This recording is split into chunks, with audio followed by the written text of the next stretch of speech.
2016 PGA Merchandise Show. We're in the Ben Hogan booth with Terry, and we're talking about the new Vector hybrids. Terry, Hogan maybe not considered the most innovating brand. However, there's a lot of innovation in these new hybrids. Tell us about it. Well, we're really excited about what we've done in hybrid, and we looked at where the hybrid category is going.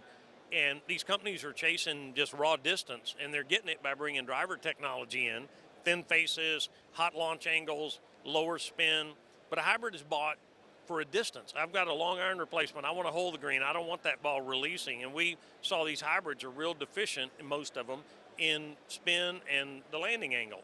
So we engineered the hybrid with a little deeper face and to be totally neutral in terms of fade draw bias. This is designed to impart higher spin to the golf ball so that it has a very penetrating trajectory but a steeper landing angle. So I want you to be able to hold the green, whether that hybrid is a 170 club or a 240 club, whatever it is for you, you still want it to hold the green. So that was a real key to it. The other thing we did is we built a hybrid in 11 different lofts from 17 to 27 degrees. Because again, you have to gap this into your set. Most of the companies are just offering the same lofts and hybrids as the long iron, and they've squeezed all these clubs together. So you don't need your hybrids to be 8 or 9 yards apart at the expense of your wedges and short irons being 20 yards apart. So by having every loft available, we can gap you at 3 degrees between clubs, 4 degrees, 5 degrees, 6 degrees to hit those exact yardages you're trying to fill in your bag.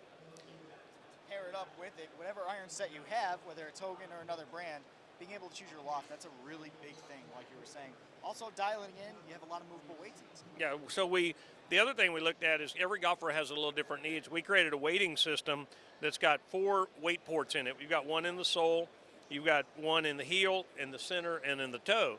The idea here is that if there's an 18-gram weight and 3 2-gram weights. So you got 16 grams of movable weight, which is over 10% of the weight of the golf club. So what you're able to do is to take the heaviest weight forward in the sole. It's going to lower your launch angle for a player that doesn't have height problems. He can hit it plenty high.